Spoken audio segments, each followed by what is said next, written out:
Esta noche en A Dos Voces, los médicos que están en el frente de batalla contra el coronavirus, los vas a escuchar en qué condiciones están trabajando, cómo están armando los principales hospitales en Capital Federal y también en la provincia de Buenos Aires. Está Javier Moroni del Hospital Evita de Lanús. En instante hablamos con él. Está Susana Guidi Rojo, que es directora del Hospital de San Isidro. Y está Juan Carlos Cinero, vicedirector del Hospital Muñiz también. Y está llegando a los estudios Ignacio Previgliano, director del Hospital Fernández. ¿Cómo se están preparando? Ahí está llegando, está ingresando, le agradecemos, doctor. Ellos son los que mejor testimonio pueden dar de cómo se está librando esta lucha contra el coronavirus, qué es lo que pasa en los hospitales, cómo se puede hacer para cuidar más a los médicos, a los enfermeros, a todos los que están a diario atendiendo a aquellos que tienen el problema de coronavirus. Marcelo. En primera persona, porque bueno, muchas veces hablamos con especialistas, obviamente importantes, pero ellos están ahí al frente de la batalla, en el primer lugar, contra ellos, y todos los médicos los acompañan, obviamente, y vamos a hablar con ellos cómo se están preparando, qué es lo que está pasando en los hospitales, qué es lo que necesitan y cómo, bueno, vamos a tratar de darle batalla al coronavirus. Sí, qué es lo que nos espera para el mes de mayo y para el mes de junio, porque el coronavirus está aumentando en cuanto al número de contagios de forma importante en la provincia de Buenos Aires, en el conurbano, también en Capital Federal. Es cierto, dentro de los límites que el gobierno nacional espera, pero también es cierto, Marcelo, que se espera para mayo que los números sigan en aumento. Testimonios imperdibles, los que están al frente de cada uno de los principales hospitales de Capital y el conurbano, los vas a escuchar en un ratito, porque ahora tenemos una información de último momento.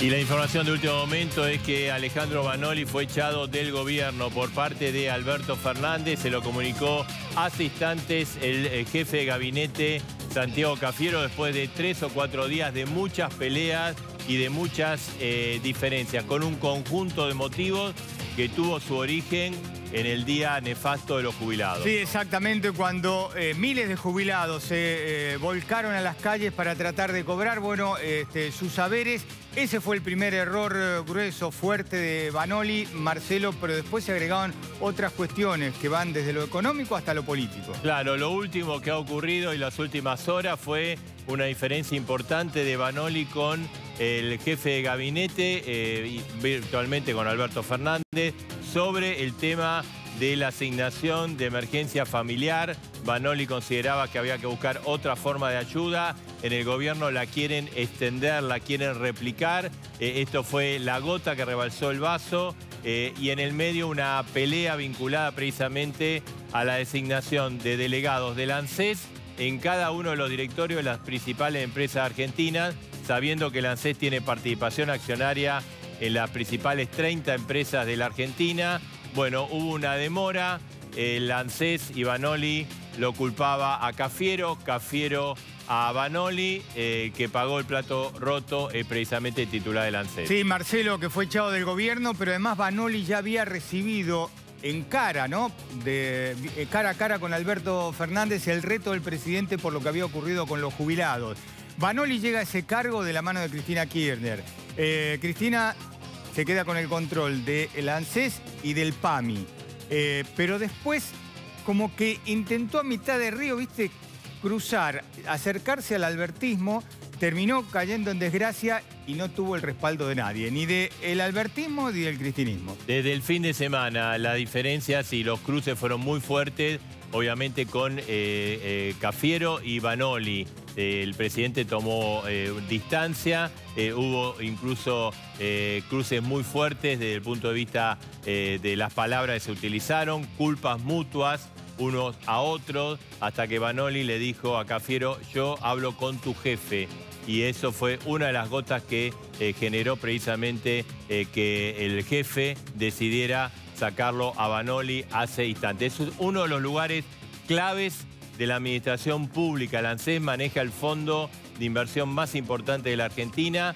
De ahí no solo sale la plata para jubilados, para los planes sociales, sino que se había convertido, Edgardo, en este momento en un lugar clave porque era el instrumento para hacer la ayuda social y la ayuda económica en el medio del conflicto por el coronavirus y el parate de la economía. Sí, exactamente. Además, Marcelo, cuando todo este pase van a quedar figuras, ¿no?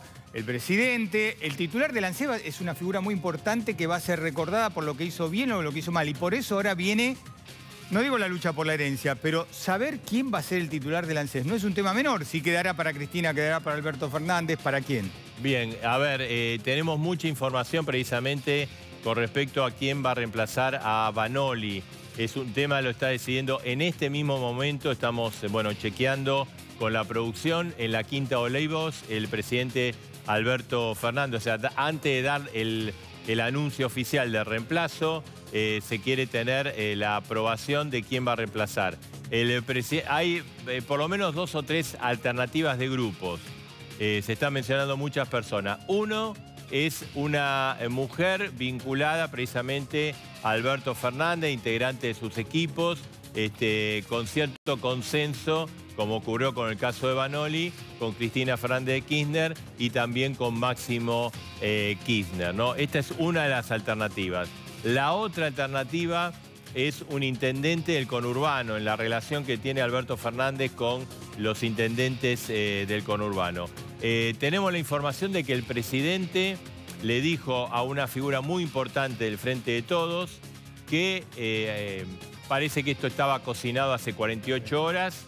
Y le dijo, el reemplazante de Vanoli va a ser una mujer. Sí. Por eso han surgido un montón de nombres de mujeres. Que te aparece un nombre de una mujer vinculada a Alberto Fernández, a su proyecto político, y también una mujer vinculada a Cristina Kirchner y a la Cámpora. Bueno, tenemos información. Una de las personas que se está mencionando en este momento es Luana Volnovich, la titular del PAMI.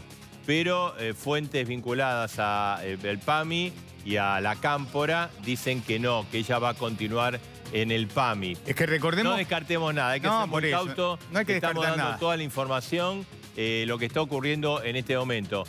Hay muchos que dicen, no quiero saber nada. Hay que ver, pero es un nombre que está sonando en este momento. Seguro, ya la Cámpora igual, el kirchnerismo más duro tiene representación en el ANSES como está al frente del PAMI. Pero como decís vos, no hay que descartar nada.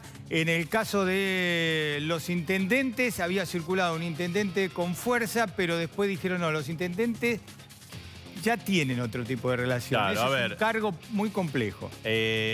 Con respecto a nombres que están... otro es una persona de mucha confianza de Alberto Fernández, que es Cecilia Todesca, es la vicejefa de gabinete.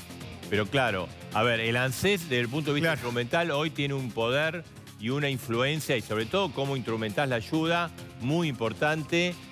Hay 2 lugares, el Banco Central, que instrumenta la ayuda, y el ANSES, ¿no? Y ahora también se está sumando la AFIP. Es un cargo muy importante. Desde el punto de vista operativo es más importante que ser vicejefa de gabinete, pero ahí se cocina todo. Sí, además, Marcelo, te da un poder político muy importante. ¿Por qué Cristina Kirchner, cuando llega Alberto Fernández, se queda con el control del ANSES y de PAMI? Porque vos te da una caja muy importante, imagínate la caja de ANSES más la del PAMI, pero además un poder territorial muy importante, porque hay oficinas de ANSES y oficinas de PAMI que están a lo largo y a lo ancho de todo el país, y precisamente que eso esté bajo la órbita o que lo controle alguien vinculado con Cristina Kirchner es un tema muy importante. A ver, otras mujeres que están hablando es Vanessa Sili, que es diputada por la Capital Federal, y Fernanda Vallejos, pero parecería que corren varios cuerpos atrás. Obviamente hay gente que está planteando volver a las fuentes, alguien que al ANSES hay que ir, hay que tener experiencia, hay que saber tocar los botones. Estamos en un momento, el ANSES está jugando un rol fundamental. Obviamente el nombre de Diego Bossio ha surgido nuevamente.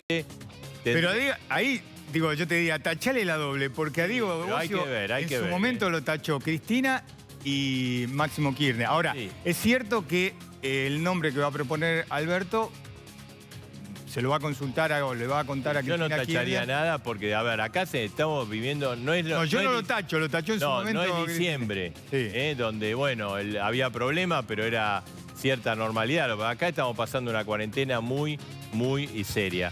Con respecto a los nombres de intendente, Alfano, Edgardo, se emocionó a Cascallares, sí, que es intendente de Almirante Brown. Exactamente. Que su equipo está diciendo que no le ofrecieron nada. Y a Juanchi Zabaleta, intendente de Hurlingham, que también sus equipos dicen que no. Y nadie hay que decir nada. Lo que parece que lo que pasa es que Zabaleta y Cascallares, los dos venían trabajando junto con Alberto Fernández en todo el tema de la situación de los intendentes en el conurbano bonaerense. La información que tengo es que, digamos, mientras estamos hablando nos está llegando información. Alejandro Vanoli se enteró si bien las últimas 48 horas fueron horas muy difíciles en la relación de Vanoli con, sobre todo, la jefatura de gabinete, que era digamos, la punta de lanza de Alberto Fernández, se enteró en su despacho, trabajando para, digamos, lanzar una serie de comunicados en la ANSES. Se estaba trabajando y se enteraron a través de, bueno, nosotros dimos el anticipo a través de Telenoche y otros medios también, estaba trabajando, o sea, no se lo esperaba, sí, que la situación estaba muy digamos, friccionada, porque el propio Vanoli tuvo cruces con Cafiero, pero de elevado tono, nada de cuestiones de sí señor, no señor, no. Digamos, puteadas y demás, ¿no? Vos viste que, a ver, los teléfonos van y vienen, porque ahora desde el kirchnerismo dice, no, a Cristina no lo puso a Vanoli. Sí, eso si bien dio el aval para que llegue Vanoli, te imaginas un cargo tan importante y aparte por los servicios que había prestado Vanoli en su momento en la disputa con la pelea con Clarín por el tema de la ley de medios. Pero bueno, Marcelo, el tema es que es un cargo de suma importancia por todo lo que viene además, ¿no? Por toda la ayuda que el ANSES tiene que dar para esta época. Bueno, y siendo precisamente uno de los motivos, ¿no?, de último momento, la diferencia sobre la ayuda de emergencia familiar, los 10.000 pesos, que el ANSES no pretendía. De hecho, Vanoli hizo declaraciones en las últimas 24 horas diciendo que se estaba buscando otra fórmula. Bueno, la información que tengo que al ser desplazado Vanoli sí va a haber una extensión de la ayuda de emergencia familiar. Esto lo podemos confirmar, ¿no? Con obviamente una pandemia que se ha extendido hasta el 10 de mayo. Se ha confirmado lo que veníamos diciendo. Había mucha, no, que se va a flexibilizar, que esto, que lo otro. Nosotros acá en A Dos Voces dijimos, ahora están los directores de los hospitales. Estaba el ministro de Salud, Ginés González García, y teníamos, Marcelo, por móvil a uno de los infectólogos que trabaja con Can. Los dos, primero fue el doctor Can que dijo, acá hay cuarentena durante todo el mes de mayo, quizás un poco más. Y después cuando estuvimos hablando con Ginés, le preguntamos si Ginés mismo dijo va a haber cuarentena por largo rato. Sí, y lo dijimos precisamente que hasta el propio presidente hablaba. Después sorprendió con este tema de las salidas recreativas, que también dijimos, ni Rodríguez Larreta ni Kicillof consideran adecuado salidas recreativas en este momento, porque consideran básicamente que en Capital Federal y en el conurbano está subiendo la curva de contagio. Pensá que esto fue el fin de semana, parece que fue hace muchísimo. Sí, la información pero fue que acá ahora... ese paso en falso de Alberto Fernández, porque Kicillof, Rodríguez Larreta y todos los intendentes del conurbano dijeron imposible. Más Schiaretti y más Perotti, ¿no? Exacto. Pero así como el miércoles pasado te anticipamos, la cuarentena seguía, iba a ser estricta, hoy te estamos diciendo que si bien es prematuro hablar después del 10 de mayo, la sensación que hay hablando con máximos funcionarios del Gobierno Nacional, máximos funcionarios de la Ciudad de Buenos Aires, funcionarios de la provincia de Buenos Aires, bueno, de que la cuarentena después del 10 de mayo se estirará. Igual hay que tomarlo con cautela porque está claro que digamos, esto es día a día, hay que ver cómo viene la curva de contagios.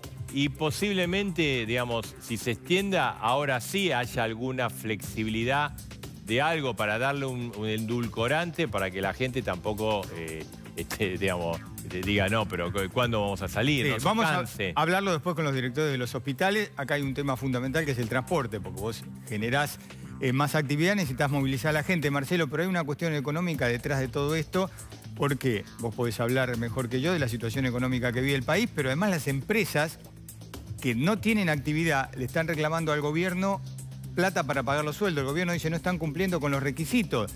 Ya hay acuerdos de empresas donde hay suspensiones que se baje un 25% del salario. El tema es, ¿quién va a pagar el otro 75%? Claro. Bueno, en teoría es el Estado 50 y los empresarios 25. Sí. Vamos a ver. Con respecto también hay un tema muy importante, lo vamos a tratar, tenemos información confidencial, el tema de los presos que está vinculado al coronavirus, ¿no? Algo que se practicó en otros países, pero acá se fue de mambo, porque hay mucho reclamo de víctimas de asesinatos, digamos, familiares de víctimas, de violaciones, que dice, pará, ¿quién vas a liberar? Porque una cosa es un delito menor, que robaste un pan de una panadería, otra cosa es violaste a una persona. Esto también está generando un ruido muy fuerte dentro del Ministerio de Justicia, te lo vamos a contar en un ratito, porque ya estamos en línea con Ángela Gentili, la doctora, una de las personas que integra el comité de expertos que asesora al presidente, ¿no? Doctora, ¿qué tal? ¿Cómo está? Buenas noches. ¿Qué tal? Buenas noches. Un saludo para todos. Gracias, bien, doctora. ¿Cómo analiza usted esto de que ya algunos funcionarios hablan de que además del 10 de mayo, esto se va a extender un poco más? Bueno, esto se va a ir analizando paso a paso, pero es evidente que va a haber un aumento del número de casos, independientemente que los resultados de la cuarentena son satisfactorios. Nosotros no vamos a evitar el aumento del número de casos. Lo que vamos a lograr es que este aumento sea controlado y sea amesetado. No vamos a tener un pico abrupto, sino que una meseta que nos va a permitir poder responder mejor desde el punto de vista del sistema de salud. Pero los casos van a aumentar y esto es una realidad y probablemente la segunda quincena de mayo sea el momento en que tengamos el mayor número de casos de esa meseta de la cual estamos hablando. Doctora, usted va a coincidir entonces con el doctor Khan, que el miércoles pasado nos decía, acá va a haber durante todo mayo cuarentena y se puede extender un poco más, hablando de los grandes centros urbanos, claro, ¿no?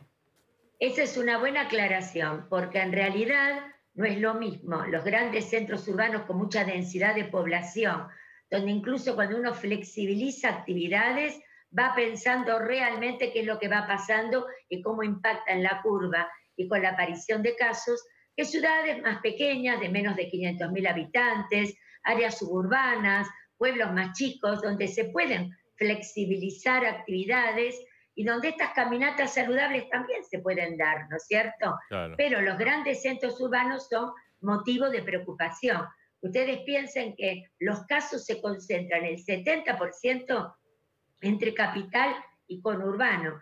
Y no es un dato menor porque en este momento hay mucha afectación de poblaciones vulnerables de esas áreas, claro, a lo cual lo hace mucho más complicado el manejo.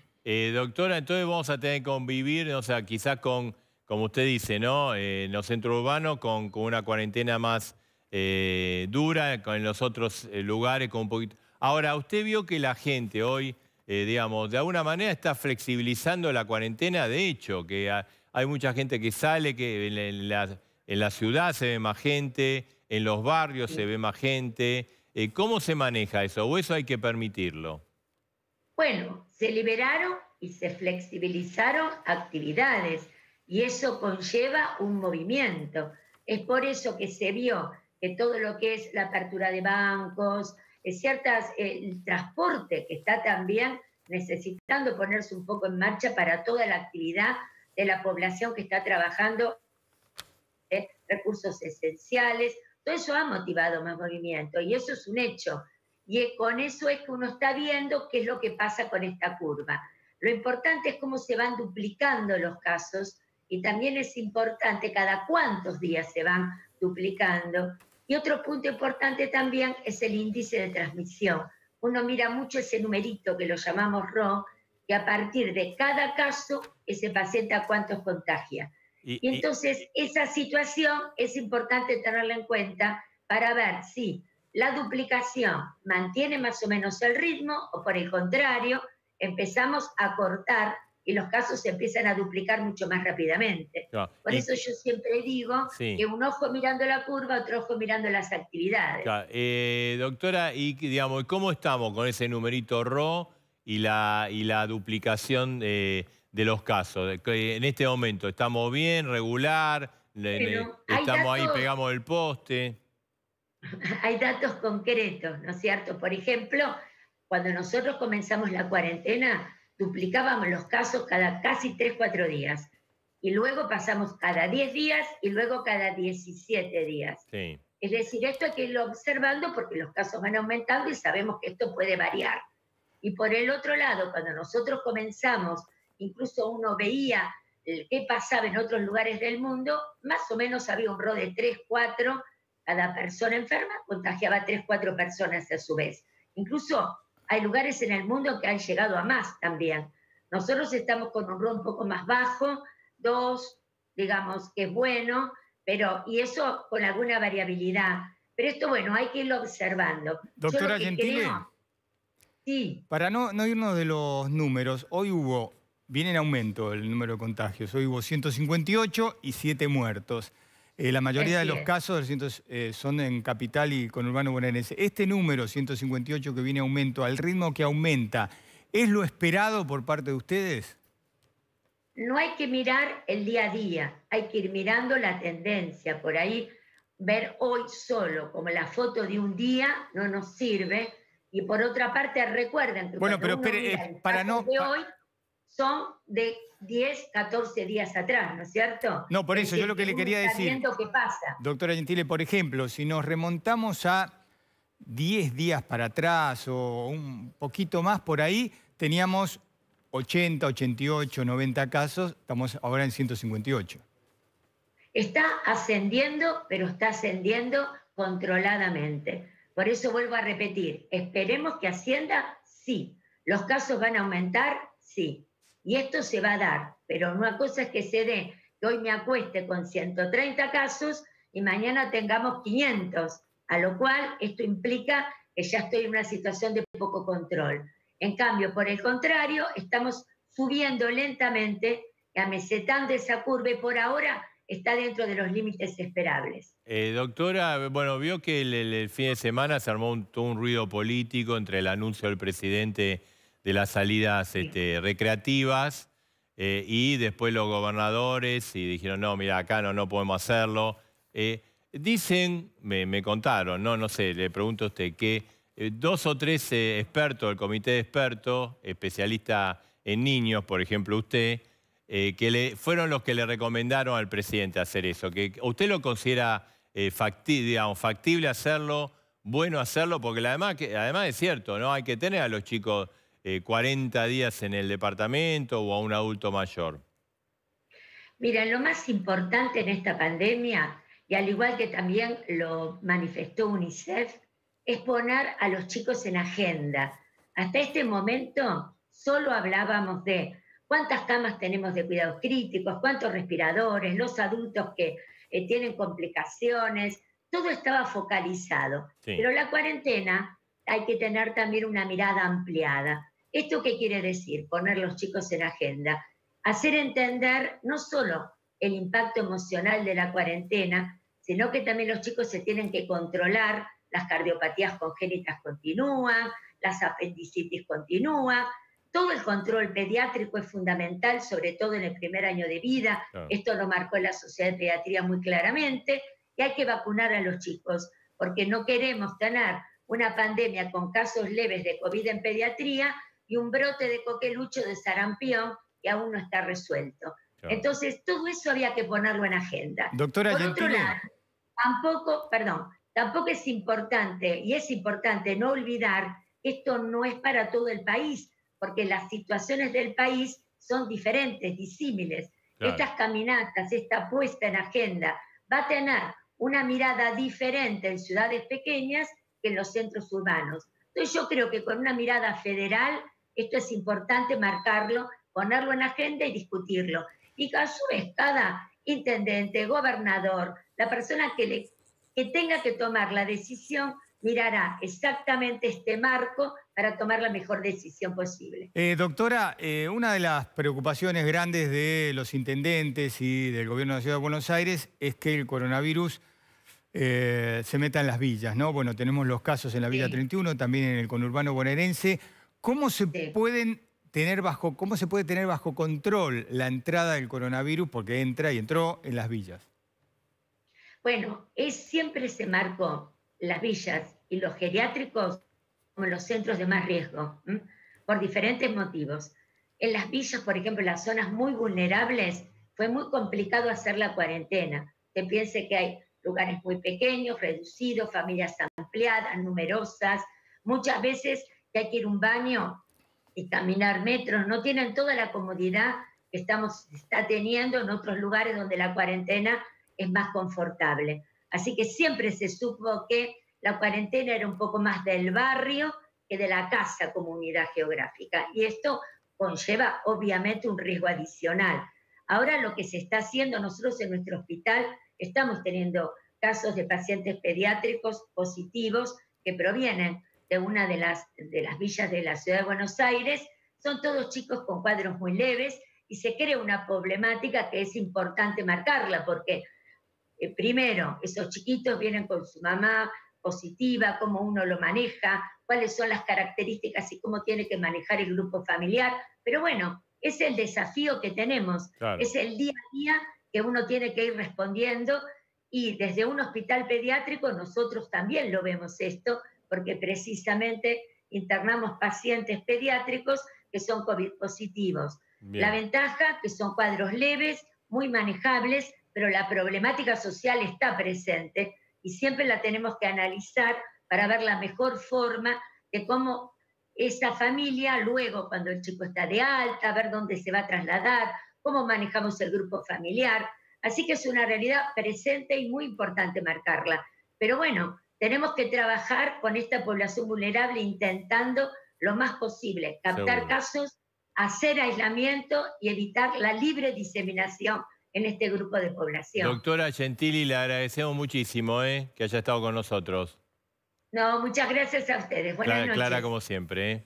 Gracias. Después vamos a hablar con otros los expertos, ¿no? Con el doctor Eduardo López. Va a estar Martín Lustó, porque la otra parte del coronavirus es lo que podemos decir la pandemia económica. Yo te digo una cosa, en otro momento el dólar, el riesgo país, sería todo un escándalo nacional. Y sí, lo es igual en el subterráneo, ¿no? Pero obviamente vamos a hablar con él y además vamos a hablar con él el tema de los presos, esta situación que se ha generado hoy en el país. En un ratito con Lustó, pero estamos con los médicos, los jefes de los hospitales precisamente que están ahí en el frente de combate y vamos a hablar con él. Está el doctor Ignacio Previgliano, que es director del Hospital Fernández. Juan Carlos Cisneros, que es vicedirector del Hospital Muñiz.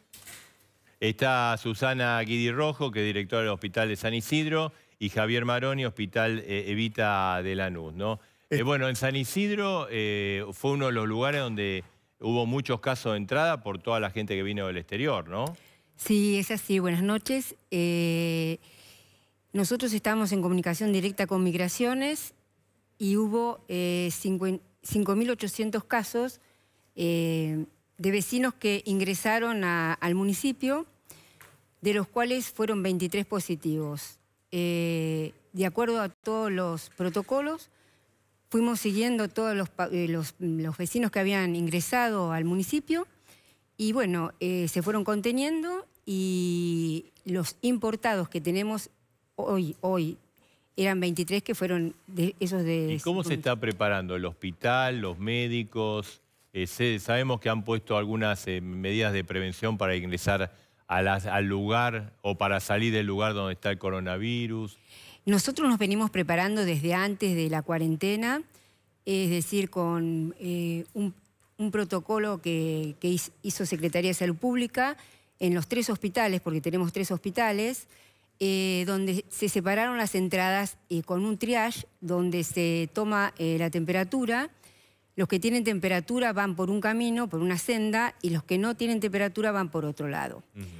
Después, los que tienen temperatura, vamos a hablar de los que son probables COVID, ingresan a una de esas carpas o casas muy lindas que nos donaron, y ahí es donde se evalúa, es un área roja esa porque ya tiene fiebre, y si tiene otros síntomas de COVID se evalúa, y ahí es donde o se hisopa ahí el paciente o pasa a otra área de la guardia, que también es un área roja, que tenemos un aislamiento muy bueno de 7 camas que son para pacientes aislados, que tienen filtros EPA, tienen una pintura en las habitaciones que tienen iones de plata para que no absorban los gérmenes, y tienen una presión positiva.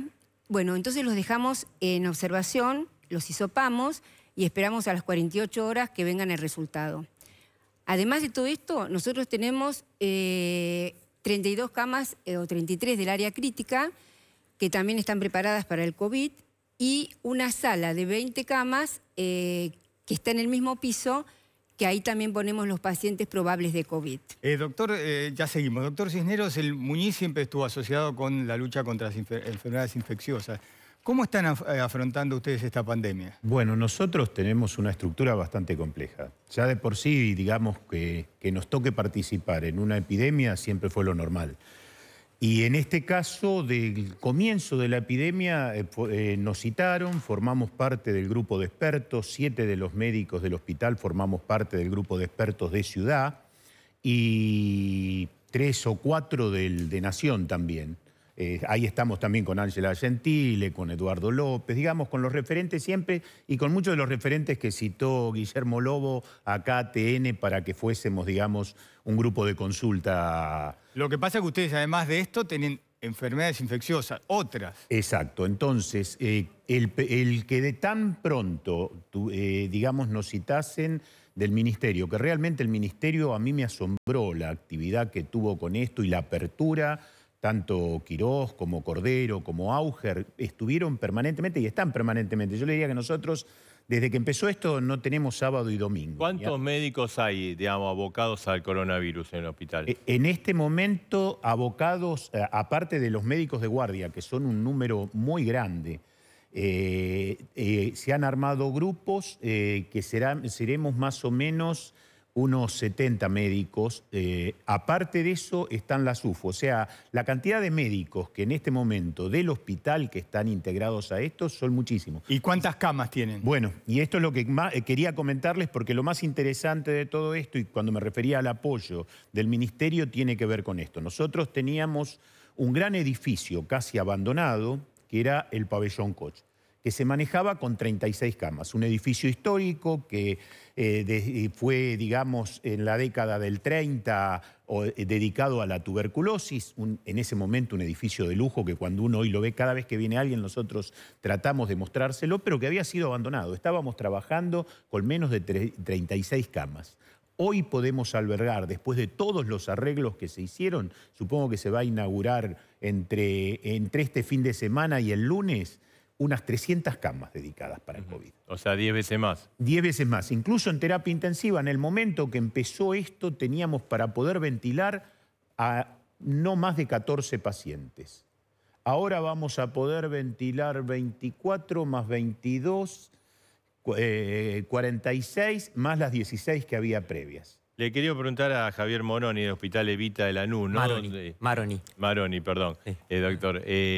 Donde obviamente hay un cuadro social, digamos, distinto quizás que en San Isidro, en Capital Federal. Ustedes, digamos, ¿cómo lo han encarado? ¿Cómo están el cuerpo médico? Nosotros, para responderle esa pregunta, tengo que contestarle primero de dónde partimos. Claro. Nosotros venimos de una provincia totalmente destruida, devastada, Sí. sin vacunas, una mortalidad infantil vergonzosa, sarampión circulante. Hacía 19 años que en la Argentina en nuestro país no teníamos sarampión. Y además de eso, la pandemia. Entonces, es un desafío no solo infectológico, es un desafío social, laboral, solidario. Hoy estamos mucho mejor que hace 2 meses atrás, porque tenemos los insumos que han venido de China, que ustedes saben están viniendo... Sí, hace 2 fines de semana. Exactamente. Cada 3 o 4 días se está bajando un avión. nos traen los insumos. En ese aspecto estamos equipándolos. Son insumos que la calidad siempre está cuestionada por parte de nuestros trabajadores. Es una calidad que está, por supuesto, revalidada actualmente por el Ministerio. Hay mucho pánico, hay mucho miedo entre los trabajadores y eso es entendible, siempre es entendible. Nos hemos acostumbrado... Pero se quejan, ¿no? Porque usted escucha las quejas de los... No digo en este caso puntual, digo en general, usted escucha las quejas de los médicos, las quejas de los enfermeros y todo lo que hay en el medio entre los dos. Por supuesto, sí, escuchamos a todos. Nuestra dirección es una dirección muy abierta, eso genera cierto desgaste. No, porque estamos pero abiertos. dice que hay miedo. Mucho miedo, sí. Pánico, es verdad. Eso, la única forma de superarlo es con información. Es generando talleres, nosotros lo estamos haciendo. Nuestro hospital Evita es uno de los hospitales más importantes del conurbano. Hace 2 semanas se ha convertido en un centro de diagnóstico de referencia de coronavirus junto con el Malbrán, junto con la Facultad de Medicina y junto con el Cruce. Con lo cual, las muestras que llegan a nuestro hospital son muestras de los sanatorios de Capital Federal, de los hospitales de la provincia, de los sanatorios de la provincia. Y eso nos ha convertido en un lugar de referencia, en un lugar mirado, observado. Y por supuesto, desde ya peleamos todos los días, a cada instante. Bien. Ahora, no, porque queríamos hablar un poco de los médicos, ¿no? Todos los equipos están atrás de ustedes. Ustedes son representantes de alguna manera. Pero estamos con el doctor Ignacio Previgliano, director del Hospital Fernández, uno de los hospitales más importantes del país. Bueno, ¿cómo van a enfrentar al coronavirus ustedes? Bueno, con Carlos jugamos en el mismo equipo, así que la verdad es que el Ministerio de Salud de la ciudad está funcionando de una manera extraordinaria. Nosotros en el hospital, básicamente lo que tenemos que tener en claro es que la afección principal de este virus va a ser respiratoria, aunque también hay muchas manifestaciones neurológicas, pero el 70% de los pacientes van a presentarse con dificultad respiratoria. Por eso lo que tuvimos que hacer es ampliar la capacidad de salas con posibilidad de oxigenoterapia. Para esto lo que se hizo, igual que en el Hospital Muñiz, nosotros partimos de 16 camas de terapia intensiva con capacidad de asistencia respiratoria mecánica, en este momento a 32 que están totalmente equipadas. ¿Qué quiere decir totalmente equipadas? Que tenemos el equipamiento, los médicos, las enfermeras y los kinesiólogos.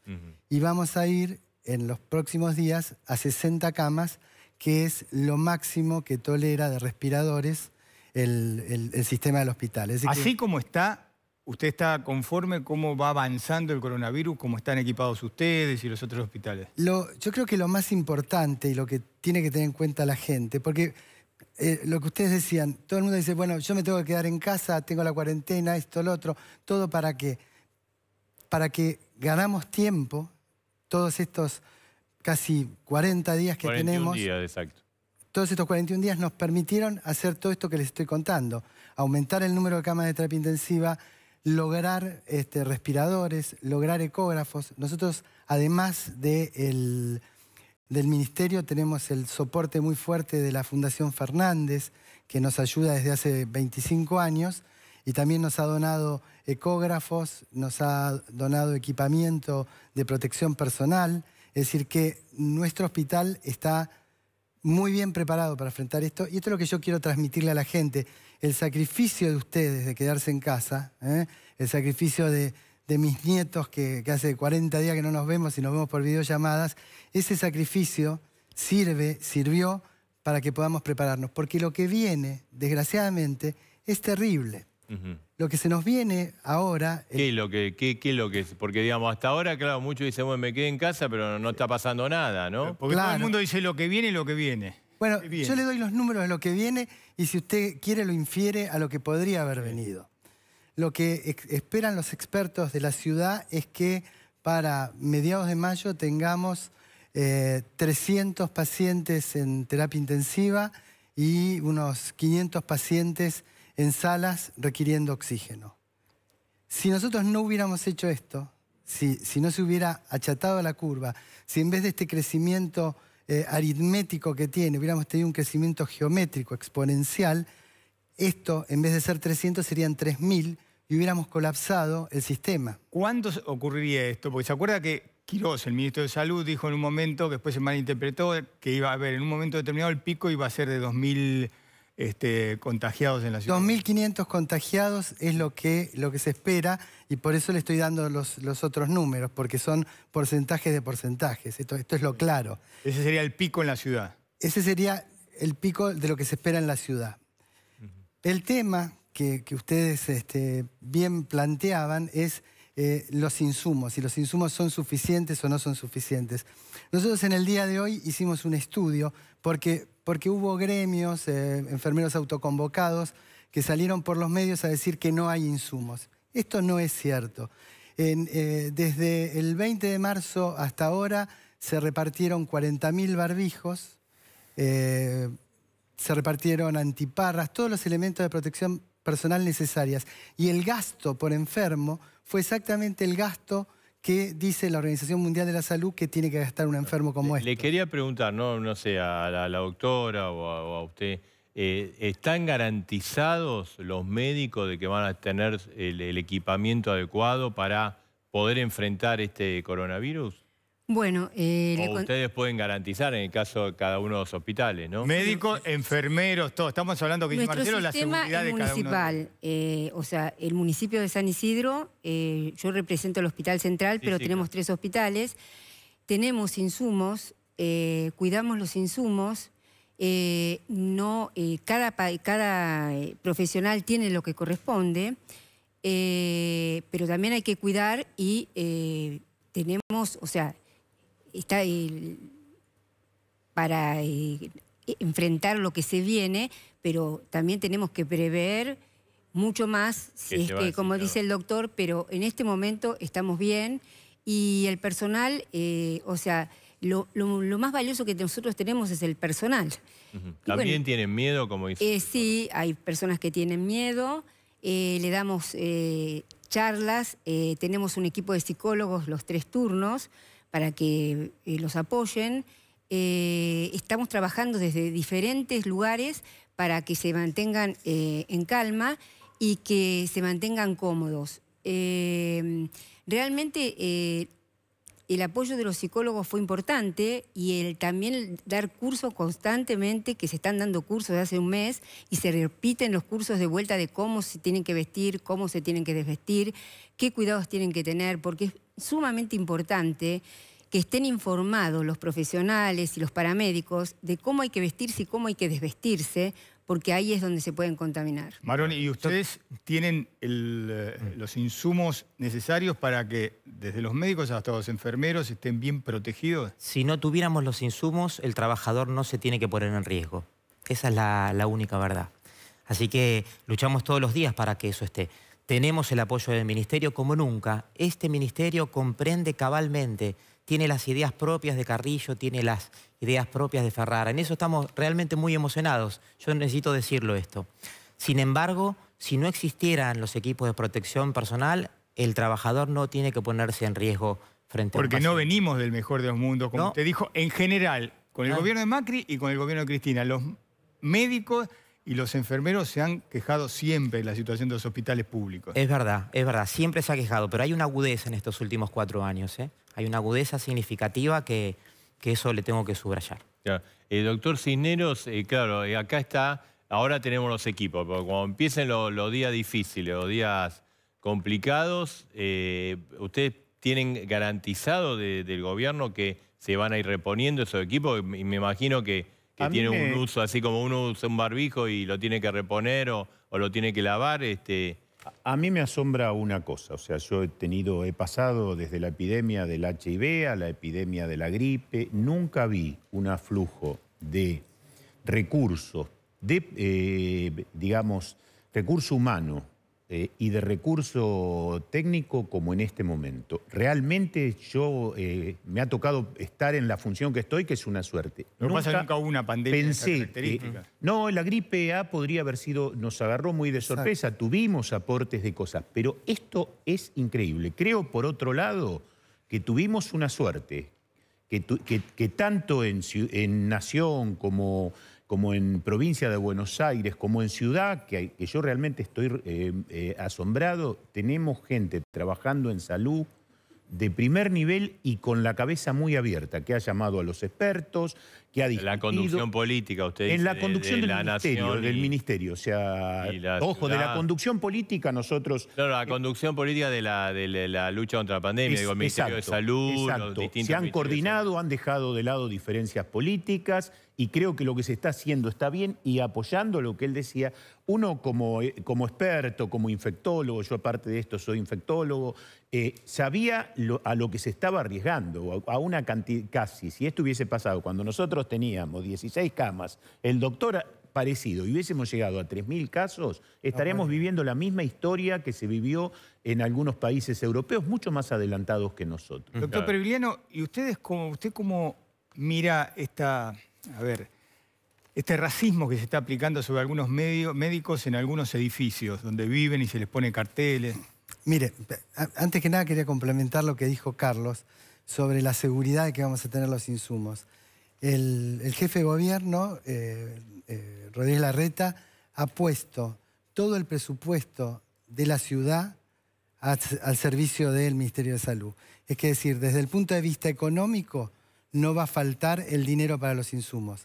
La única limitante puede ser, como ha pasado en otros países, es que los insumos se acaben. Es decir, que se acaben en el mercado. Y ahí puede estar la limitante o el problema.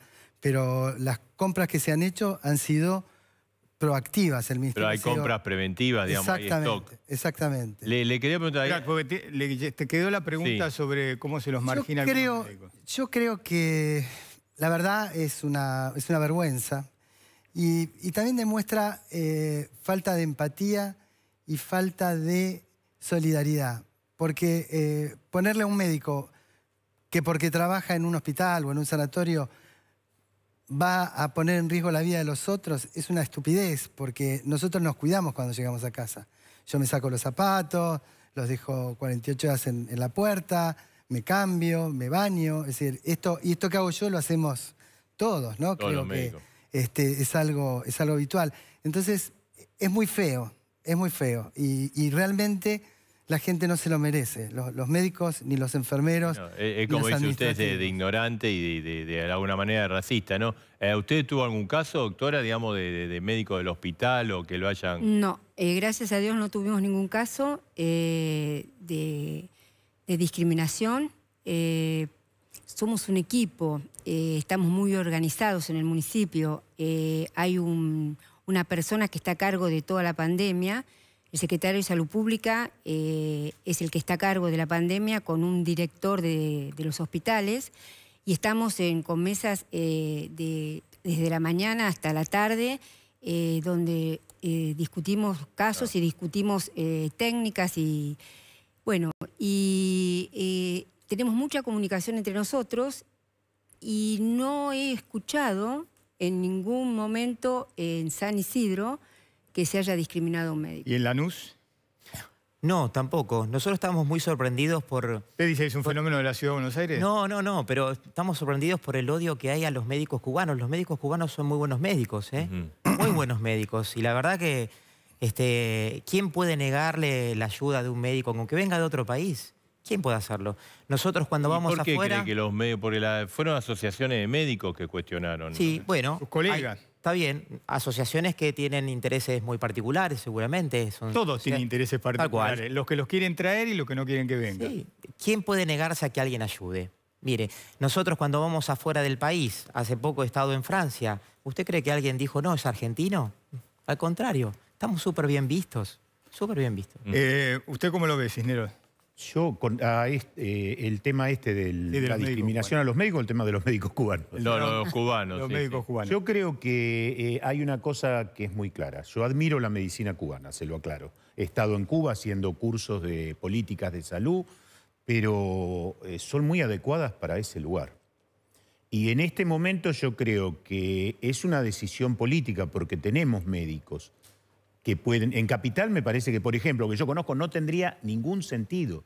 Tenemos médicos formados, hemos sido formados en eso. Entonces no entendería muy bien por qué. ¿Y en la provincia de Buenos Aires no hay médicos que hay que traer cubanos? Hay médicos, lo que pasa es que uno trata de pensar un poco más Digo, allá. a los dos los están viendo médicos también. Sí, en algún momento nuestros médicos se van a enfermar también. Entonces hay que pensar estratégicamente, no solamente tener un pensamiento normativo. Esto es así, acá tienen que venir médicos argentinos, convalidados, no convalidados. Uno tiene que tener un pensamiento estratégico, abrir un poco más el juego y poder entender que si hay gente que quiere ayudar, pero ¿cómo no se le vamos a abrir la puerta si al fin y al cabo vienen a ayudar a nuestros hijos? ¿Y qué hacemos con los médicos argentinos que están varados? También hay que traerlos, por supuesto. Claro. Quería estar Martín Lustón, en un ratito vamos a hablar de la otra pandemia, ¿no? De la pandemia económica, los problemas que esto está originando y además, bueno, además del tema de los presos, ¿no? Por el cuadro que ustedes tienen, digamos, la cuarentena va a haber que extenderla después del 10 de mayo. No es mi área de experticia, pero por lo que dicen los expertos parecería que sí. Bueno, pero todos los cuatro están trabajando para que esto se... Sí, claro. En mi opinión personal, esto es un concepto mío, ¿no? Se debe extender porque ha dado beneficios muy, muy claros. Los hospitales estamos trabajando al 30%, no hay accidentes, hay camas libres. Digamos, ha dado un resultado muy franco. Ahora, comparar salud con economía son incomparables. Claro. Siempre la salud. Bien, a ver, doctor, sí. Yo, digamos, que quería participar en esto porque, por un lado, formo parte del grupo de expertos. Que Sí. se va a prolongar, no tengo duda, y que se debe prolongar, no tengo duda.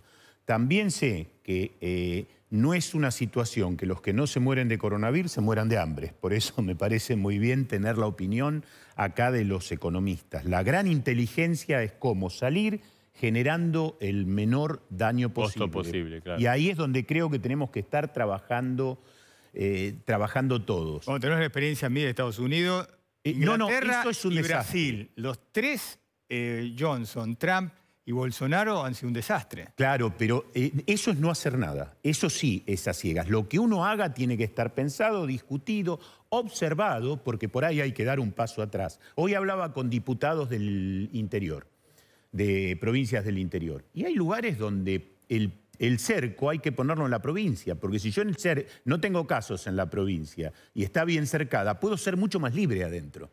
Entonces, todo eso que un poco uno lo vislumbra en lo que dijo el presidente, uno tiene que ver cuál es la mejor estrategia de salida para no generar deterioro económico y no tener un pico. ¿Cómo minimizamos los costos económicos, ¿no? Exacto, Doctora, ¿y usted piensa también que ustedes se están preparando para que esto continúe? Pienso que sí, opino lo mismo que el doctor. Pienso que se va a continuar más tiempo y cuanto más tiempo se continúe, creo que vamos a tener más beneficios en la población. Digamos, más que, digamos, es opinión a ustedes, no le pido que se pongan en el lugar de Alberto Fernández. Más que 15 días, o sea, más que llegamos a mayo y después, bueno, esto hay que verlo día a día. No sé, doctor, ¿cómo lo ve usted? Le reitero, yo le creo a Carlos. Yo no soy ni infectólogo ni epidemiólogo. A mí lo que me gustaría transmitirles un poco a todo el mundo es que la intención del Hospital Fernández, del Muñiz y del Ministerio en general es que el hospital sea un hospital bioseguro. Es decir, que primero está la seguridad de los que cuidan y después a los que cuidamos. Y como un ejemplo de esto, quiero resaltar lo que hemos tenido con la Comisión Interna de SUTECBA, que voluntariamente todas las mañanas, de 8 a 9 de la mañana, perdón, de 7 a 9 de la mañana, todos los médicos, todo el personal que entra al hospital, se le toma la temperatura, se le da el barbijo como indica el ministerio y se trabaja en forma armónica y sostenida. Me parece que esto es lo más importante, que nosotros tenemos que tener unidad quedándote en casa, unidad trabajando en el hospital. Así que... Le quería hacer, porque mientras estábamos conversando están llegando mucha gente que nos está de consulta, ¿no? Acá se dice que el lunes, bueno, quería preguntar si ustedes saben, cerró el centro 5 de la Ciudad Oculta, donde, bueno, trabajaban varios doctores, había solo 10 barbijos para todo el personal del centro. No lo sé. Yo lo que le puedo decir es que lo que depende del Hospital Fernández, porque el Hospital Fernández uno lo asocia con Barrio Norte, Sí. pero el Hospital Fernández cobija en su área programática al barrio 31, donde viven más de 60.000 personas, Y los 3 CESAC, los 3 centros de atención comunitaria que están ahí, están trabajando, los médicos están trabajando ahí. En uno de esos CESAC trabaja mi hija, así que... ¿Cuánto personal hay en el Fernández que trabaja en total? 2.600 personas. 2.600. ¿Usted en el Muñiz, doctor? 1.400 más. ¿En San Isidro? En el hospital, aproximadamente 900. En el sistema de salud, más de 2.000. ¿Y en Lanús? 1.370. Bueno, en ustedes les agradecemos que hayan estado y les agradecemos a todo el personal de salud, ¿no? Como yo siempre digo, arrancamos con los médicos, pero también están todos los demás. Y bueno, le vamos a agradecer como le agradece la gente, aplaudiéndolo. Muchas gracias. Por estar acá.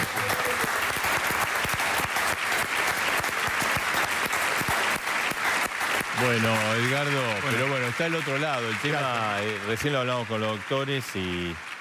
¿Qué tal, Martín? ¿Cómo está? ¿Qué tal? Buenas noches. Bien. Si me permiten una cosa antes, además de felicitar a cada uno de los responsables de los hospitales y a los médicos, quería saludar al doctor Ignacio Previgliano, que atendió a mi suegro cuando tuvo una ACV. Te está mirando, Carlos. Y mi mujer dice que sos el mejor médico del mundo, que le salvaste la vida. Bueno, Carla, porque me quiere mucho. Bueno, bárbaro, gracias. Bueno, salud, economía, las dos cosas. A ver, cuando todo esto termine, vamos a medir el éxito que cada una de las sociedades tuvo en las dos cosas. Vamos a medir en cuántas muertes evitamos, cuántos decesos tuvimos y cuál fue el impacto económico. Porque también, lo decía el doctor, el aumento de la pobreza, las crisis económicas traen aparejadas un montón de otras patologías después. Entonces no están disociadas, la sociedad no está disociada en ningún momento. Todos estos temas son temas que nos atañen como seres humanos. Entonces la verdad es que son las dos cosas. Ahora, hoy la prioridad es esta, pero tenemos que empezar a atender cómo es que vamos pudiendo relajar. Y creo que lo que pasa es que sacarse a la gente es complejo, porque vos decís, lo están llevando bien así, con la cantidad de... Pero levantás la actividad económica, sacás más gente a la calle, metés más gente en el transporte, contagiás más. Es que es un dilema muy complejo. Es un dilema muy complejo que están atravesando todas las sociedades del mundo, lo vemos todos los días, marchas y contramarchas, y yo creo que es mucho más difícil si uno no tiene datos y método.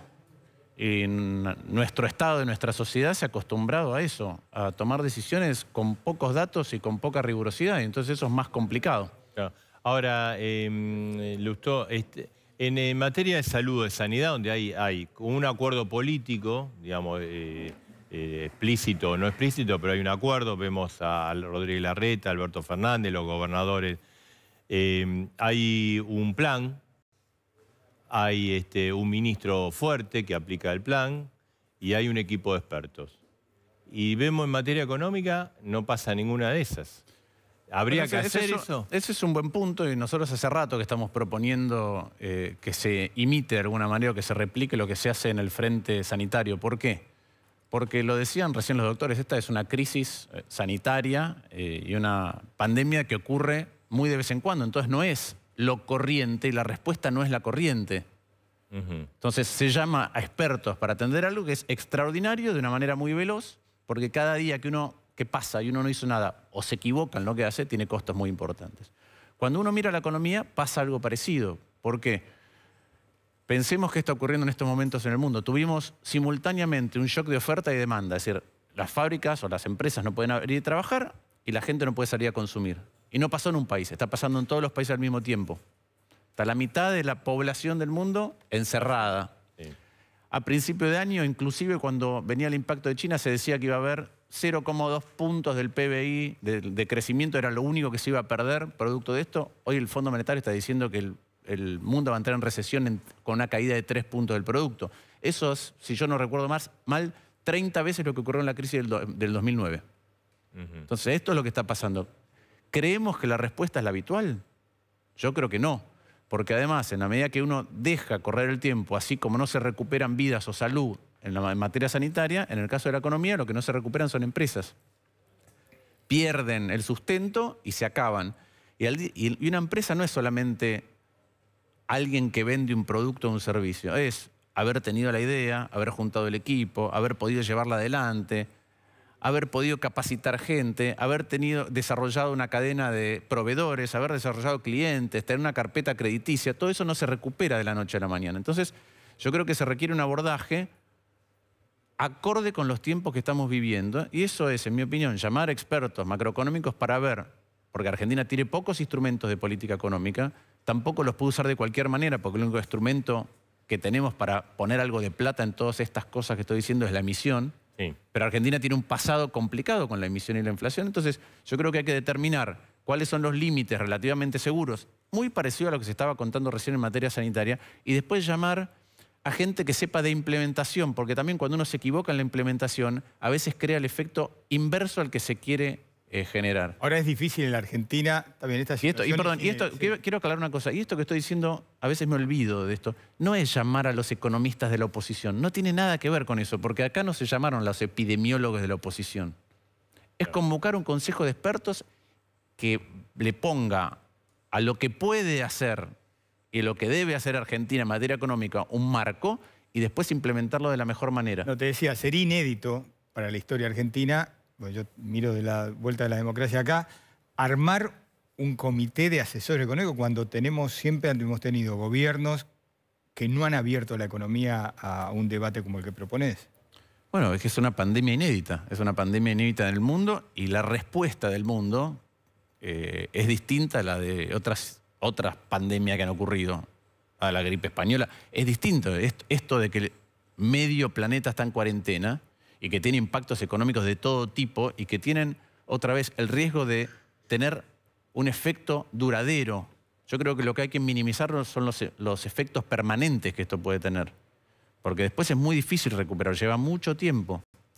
Entonces, si uno piensa que a medida que eso va ocurriendo, todos los países del planeta van a ser más pobres porque va a caer su PBI, y los que peor lo manejen van a ser más pobres todavía, van a estar más endeudados, y eso en nuestra región implica más desigualdad, aumentar la pobreza sobre una base que ya estaba.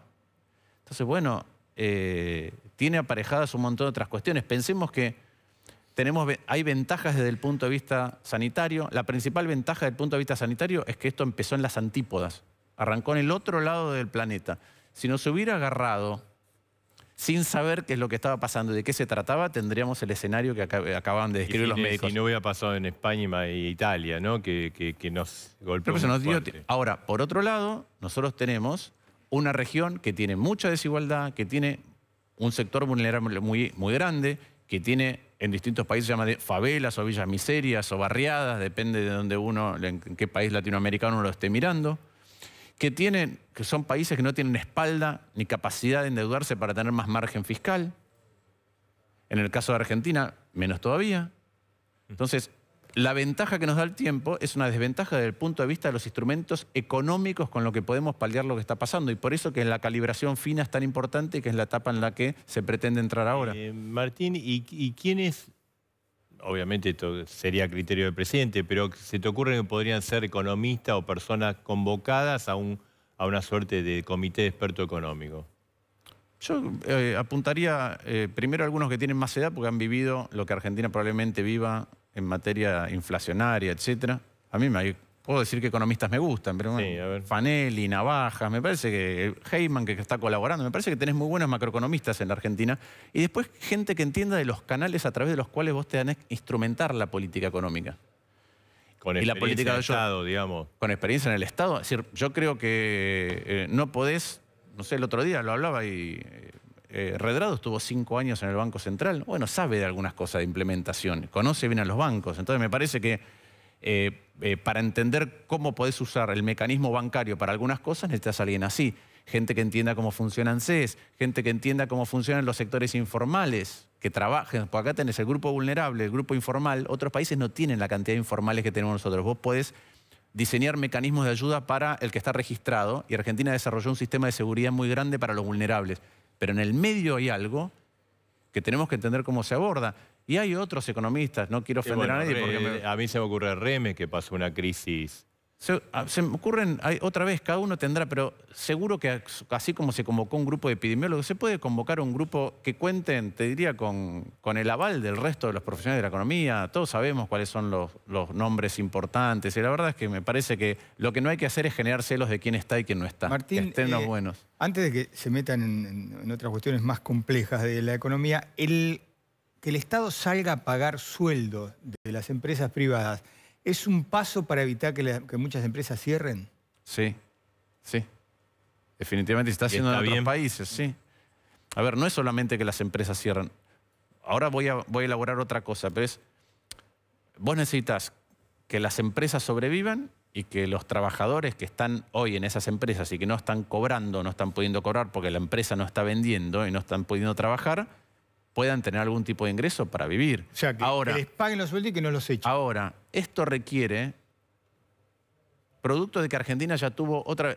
arranquemos, Argentina no tiene crédito, ya venía en déficit fiscal, tiene que hacer frente a esto desde el punto de vista de los recursos para el sistema sanitario y los recursos para solventar la economía. No puede emitir cualquier valor porque ya sabemos que eso en Argentina ha generado hiperinflación. Hoy por distintos motivos más técnicos vos podés emitir un poco más, pero no cualquier cosa.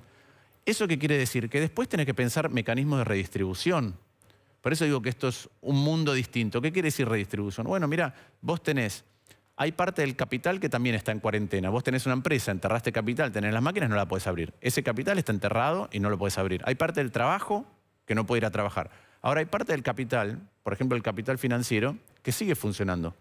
Entonces ese capital no está encepado. Después, en los que reciben ingresos, trabajan, reciben ingresos, hay gente que está sin ingresos o hay gente que está con recorte de ingresos y hay otros sectores que tienen certidumbre de ingresos y en algún caso ingreso alto. Entonces también requiere redistribución. Y me parece que, otra vez, no es... con lo que estamos lidiando no es habitual. Entonces hay que sacarse de la cabeza que las respuestas son habituales y hay que sacarse de la cabeza que uno solo las puede responder. Por eso digo que hay que convocar más ampliamente. Yo salgo a veces a trabajar, ahora vine a este medio, es decir, a veces salgo por los medios, a veces salgo a trabajar y a veces saco a pasear la perra. Y la verdad es que uno tiene que hacer el esfuerzo otra vez de darse cuenta, porque los seres humanos nos acostumbramos muy rápido a lo que vemos y a lo que vivimos, de la magnitud de lo inédito, lo extraño, lo extraordinario que estamos viviendo. Entonces me parece que la respuesta requiere lo mismo y requiere inteligencia colectiva. Estos desafíos tan grandes muestran la necesidad de inteligencia colectiva y muchas veces todo lo que no hemos hecho antes, en particular con el Estado, ¿no? Ahora estamos contrarreloj, pagando el costo de la economía para acomodar el sistema sanitario, pero también es cierto que lo tenemos que hacer contrarreloj porque antes no hemos trabajado como se debe en el sistema sanitario. Estos días, bueno, y hoy también estuvo el tema de los presos, ¿no? Algo que ha ocurrido en otras partes del mundo, que se liberaron presos, pero acá parece que se fueron de la rosca. Bueno, hay denuncias de asesinos, hay denuncias de violadores. ¿Qué posición? Sí, hoy de hecho mi compañera en la fórmula, Guadalupe Tagliaferri, que es senadora por la capital de Buenos Aires, me decía que se ocupa mucho de ella de tema mujer, violencia de género. Me decía que hay muchos violadores también que han sido liberados y que están cerca de donde están las víctimas. Sí. Entonces, a ver, primero, vuelvo al Estado que hemos destruido. Tenemos las cárceles que tenemos. Tenemos presos sin condena firme, ¿sí? Y por otro lado, no tenemos ningún mecanismo, ni creemos en algunas instituciones como la justicia lo suficiente, ni tiene a veces la justicia los mecanismos para peinar cuáles podrían salir, por qué motivos, cómo se los sigue, cómo se los controla. Sabemos que este es el Estado que tenemos. Entonces, ¿ves una mano política en esto? Yo estoy en contra en este contexto. Estoy en contra. Sí. Y, a ver, en general... Yo en la Argentina no creo esto de que los gobiernos no tienen injerencia con la justicia, que los poderes ejecutivos no tienen injerencia en la justicia, ni en este, ni en el anterior, ni en el anterior, ni en el anterior, ni en el anterior, no lo creo. Pero aunque fuera así, con las señales políticas que da un gobierno y el discurso que hace, sesga a los jueces a tomar algunas decisiones o no, se sienten que están más respaldados, o sea, que van más a favor de determinada corriente que si uno da la señal contraria. ¿Y ves eso? Y sí, cuando uno ve lo que pasó en la Secretaría de Derechos Humanos, en el caso de Jaime, etc., me parece que se ve un humor con respecto a esas cosas y entonces algunos jueces sienten que por ahí... Y también esto surgió por digamos, el desencadenante o reclamo de muchos presos surgió por la liberación de Amado Boudou. Sí, ese es un impacto, pero lo otro que no hay que desdeñar también es que, otra vez, nosotros no hemos construido ni un sistema penal ni un sistema carcelario que esté acorde al rol que tiene que cumplir. Entonces también ocurren otras cosas y hay otros reclamos que serán justos en estas.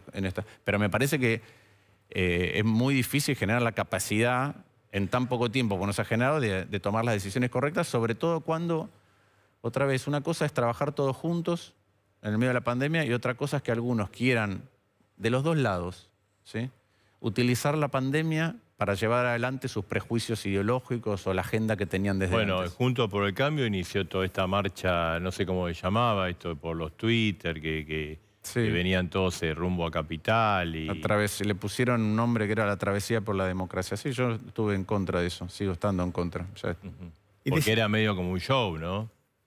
A ver, porque lo que tiene que pasar es que en tiempos anormales las instituciones se tienen que encargar de brindar imagen y de marcar un entorno de normalidad, ¿sí? Cuando todo el mundo grita, las instituciones son las que tienen que poner en claro, blanco sobre negro, con tranquilidad, con diálogo, algunas cosas. Entonces, la verdad es que la manera de sesionar en el medio de esto, que obviamente genera disrupciones, porque algunos no pueden venir por edad, otros porque están lejos, otros porque están en una isla, Tierra del Fuego, algunos no. Entonces hay un montón de cosas que corregir y ver cómo acordamos un mecanismo que no está previsto en los reglamentos de las cámaras. Pero para eso se requiere sentarse y trabajar. ¿Y Cristina Kirchner se sienta con ustedes? Un segundo. Se requiere sentarse y trabajar y ver cómo abordamos la normalidad o el estado extraordinario. No se requiere hacer acciones por Twitter. Entonces yo estuve en contra por eso, porque además me parece que era un nombre demasiado rimbombante. De la misma manera que creo que la expresidenta, la presidenta del Senado, también podría haber hecho eso en lugar de intentar una declaración de certidumbre con la Corte. Entonces creo que acá es el momento del diálogo y de sentarnos a resolverlo. Pero tenemos entendido que... Hoy tengo entendido que diputado ya lo resolvió. ¿Y ustedes, que el Senado, porque Cristina Kirchner quiere tratar, entre otras cosas, el impuesto a la riqueza? Pero el tema que se vaya a tratar, no importa, los temas los tenemos que tratar y los tenemos que debatir. Ahora, otra vez, los reglamentos dicen algo muy claro. En el caso del Senado dice que para modificar el reglamento se requieren 2/3 de los senadores. Obviamente, como es un escenario que nadie nunca pudo haber previsto para un reglamento, podemos pensar en cómo darle una vuelta. Pero darle una vuelta requiere un acuerdo. Y ese acuerdo es de todas las fuerzas que están en el Senado. Lo que no puede pasar es que alguien quiera imponer una manera de trabajar. Entonces, hoy hay una propuesta de la expresidenta que tiene algunos condimentos que a nosotros no nos convencen. ¿Qué condimentos? Bueno, por ejemplo, los senadores que quieren ir no pueden ir. No hay nadie en el Senado, solamente ella y las plataformas virtuales. Y eso a nosotros no nos convence por muchas cosas. Pero usted está en Capital, ¿no podría ir? Bueno, eso es un motivo, pero además porque de vez en cuando el que preside se tiene que levantar y lo tiene que reemplazar otro. Y si no hay nadie, nadie puede reemplazar a la presidenta presidiendo las sesiones del Senado. Pero además hay límites, en la propuesta hay límites a la cantidad de tiempo que puede hablar. ¿Cuántos senadores pueden hablar? Creo que eran 6 de la oposición, 5 minutos cada uno. Bueno, si vamos a debatir cosas como el impuesto u otras cosas atinentes a la pandemia, la verdad que necesitamos tiempo para debatir en serio. Entonces, hay algunas cuestiones que yo creo que se pueden corregir si hablamos, porque yo hoy estoy hablando con distinta gente y se pueden encontrar los mecanismos para las distintas cosas. Lo que no puede ser es una imposición, porque lo que tenemos que modificar es un reglamento que no está previsto que se pueda modificar de esta manera y para que todos digamos, perfecto, lo modificamos de una manera que no está contemplada, pero que no sea judicializable después y que las decisiones que se tomen en el cuerpo sean válidas, necesitamos el acuerdo, necesitamos un consenso. Es verdad que, digamos, en el caso de los senadores de Capital, digamos que obviamente pueden concurrir, que son 2 de la oposición y 1 del oficialismo, ¿no? ¿Tendrían que estar en otro lugar? En principio los de Capital tendríamos que estar en nuestros despachos, pero no en el recinto. O sea, en el recinto solo Cristina. El recinto, y de hecho ya hubo una reforma en el recinto donde lo que están es todas las pantallas donde se podrían llegar a ver a los 72 senadores mirando al estrado donde está sentada la presidenta. Entonces, hay muchas cuestiones por las cuales esto, no solamente todos los elementos que he mencionado, no solamente me parece que tienen otra solución, mucho mejor, y creo que eso se encuentra dialogando, sino que además, insisto, uno puede sancionar mañana un proyecto y transformarlo en ley, pero si no recorrimos los caminos o no tuvimos acuerdos, alguien puede decir, eso no es válido, porque no lo hicieron como corresponde. ¿Usted le mandaron una nota a Cristina? Hoy una nota diciendo cuáles cosas, además, yo insisto con el modo. Yo creo que lo que hay que hacer es convocar a trabajar y resolverlo, no decir esta es mi propuesta solamente. Porque creo que en el diálogo vamos a poder encontrar las soluciones rápido y mejores. Pero frente al modo de una propuesta que parecía inmodificable, nosotros lo que hicimos es, mirá, mandamos una nota diciendo esta cosa, este mecanismo no por esto, tenemos que hacerlo de manera colectiva, tenemos que estar todos de acuerdo y estos elementos nos generan ruido y nos parece que tienen que ser modificados. Entre otras cosas, que no puede haber límite a las voces de esa manera, entre otras cosas, que algún tipo de presencia en el recinto física tiene que haber, y tercero, que este mecanismo, que es extraordinario y no está avalado por el reglamento, tiene que tener un tiempo acotado, tiene que ser durante el tiempo que dura la pandemia, porque si no estamos instalando un mecanismo que no tiene legitimidad para resolver otras cosas que tiene que resolver el Congreso. Lustó, gracias. Un gusto. Bueno, hacemos una pausa. Después Eduardo López, infectólogo. Tenemos un tema, no sé si es una bomba, pero hay otra pelea en el gobierno. Y tiene que ver con el tema de los presos. Martín, nada que ver con esto para distender. Estos de Chiquitapia y todos estos nos dejaron afuera de todas las copas. Modificaron los campeonatos hielo grande a ustedes, ¿no? ¿Sabían? Nos modificaron todos los ninguna campeonatos. copa. Te salvás porque no nos podemos tocar. Gracias. Gracias. Vos solito.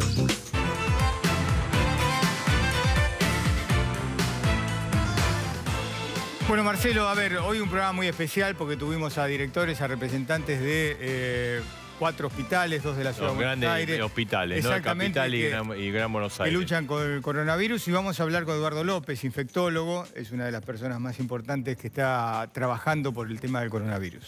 Sí, doctor López, ¿qué tal? Buenas noches y gracias por atendernos. No, muchas gracias a ustedes por llamar. Muy buenas noches.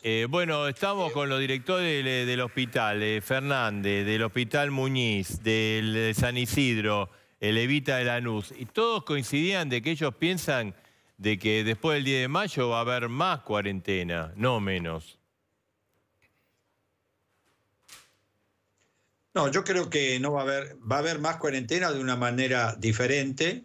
Diríamos, la cuarentena se tiene que extender porque está bastante bien demostrado que las cuarentenas tienen que tener un periodo un poco más largo.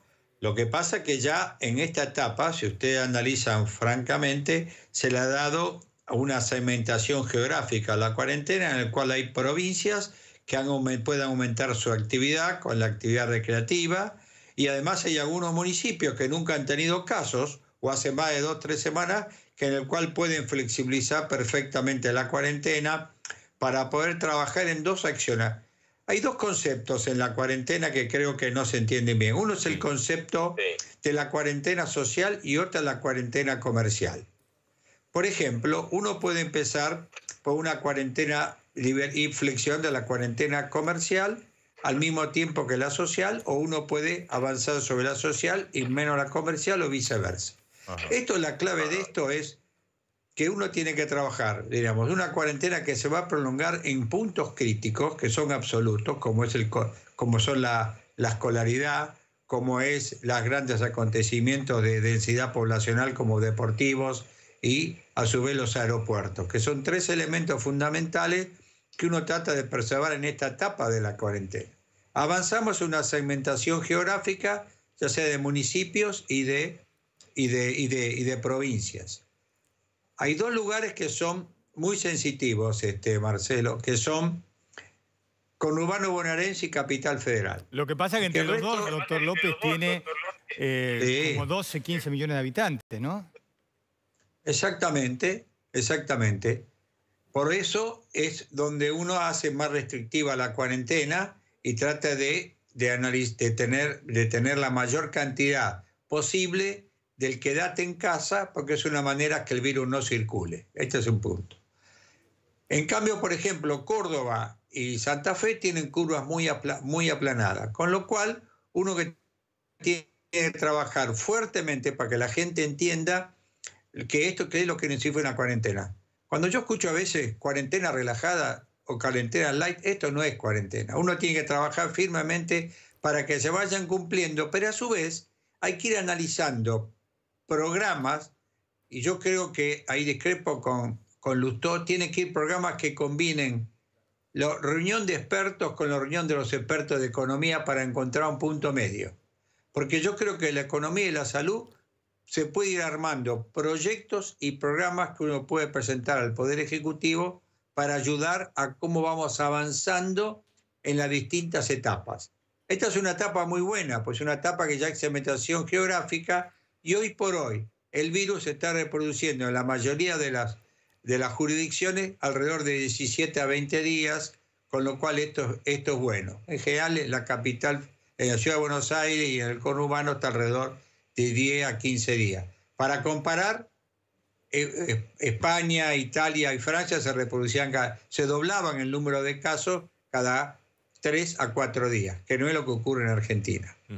Es decir, doctor, que usted piensa que se va a extender la cuarentena, pero de otra manera, puede ser, está bien segmentar el país por zona roja, que sería la más complicada, zona amarilla, que es un mix, y zona verde, digamos, estaría bien dividir el mapa del país y de las ciudades de este tipo, para así cada uno dice, bueno, yo vivo en la zona roja, la cuarentena sigue con todo. Vivo en la amarilla, va a haber flexibilización. En la verde, y tendría que estar más liberado. Esa puede ser una alternativa. El único riesgo de esto es que uno transforme en algo absoluto, ¿no? Acá no se puede hacer nada, o acá está una cuarentena al máximo. Yo creo que hay que buscar alternativas. Yo creo que hay algunas industrias que en la próxima etapa se pueden empezar a flexibilizar. Por eso, a título personal, por ejemplo, la construcción trabaja al aire libre. En general el espacio entre obreros es más de 1,50 m, generalmente trabajan en pisos diferentes, con lo cual, si trabajaran con un barbijo, el riesgo de contagio es mucho menor. Ahora, ¿cómo hace para trasladar, para no irnos del ejemplo, cómo hace para trasladar, doctor López, a la gente, teniendo en cuenta que el obrero de la construcción en general toma tren, colectivo y subte o 2 colectivos, se tiene que movilizar? Ese es un punto crítico que es el transporte público masivo.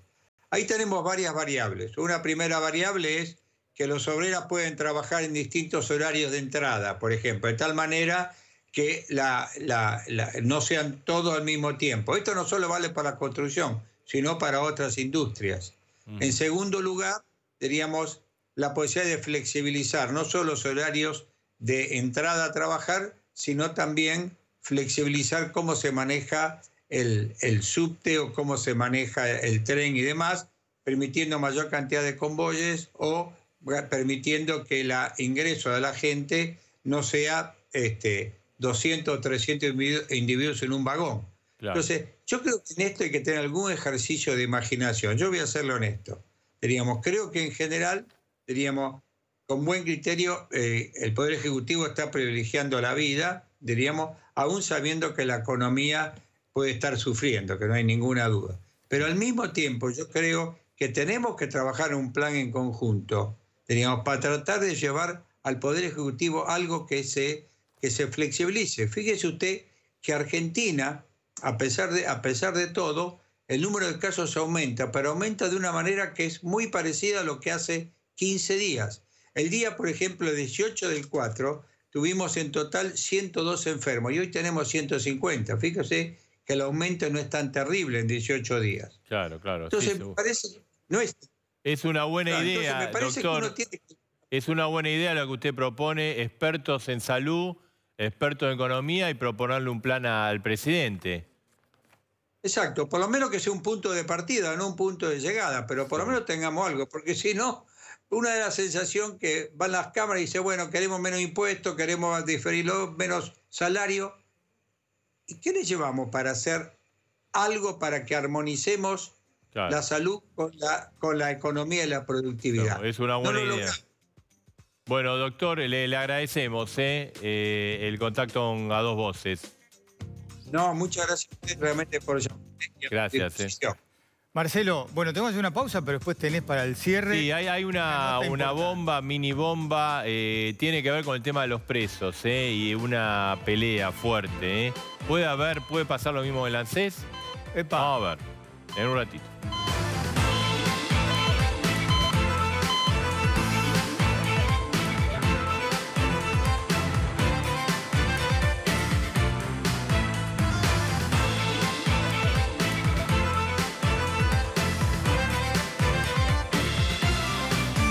Bueno, Marcelo, acá estamos. En la última parte nos quedamos hablando de la bomba que tenés. Sí, no, a ver, la bomba, porque está muy polémico todo el tema de los presos. Hoy salió el presidente a decir que el gobierno no auspiciaba ningún salida de los presos. Ahí tenemos. ¿Por qué no volvemos? Dale, mira. Volvemos a la fuente. Ahí está. Ahí está, mira. Mientras esperamos, recordemos que ahí viene el gobierno, hay toda una división en el frente de gobierno.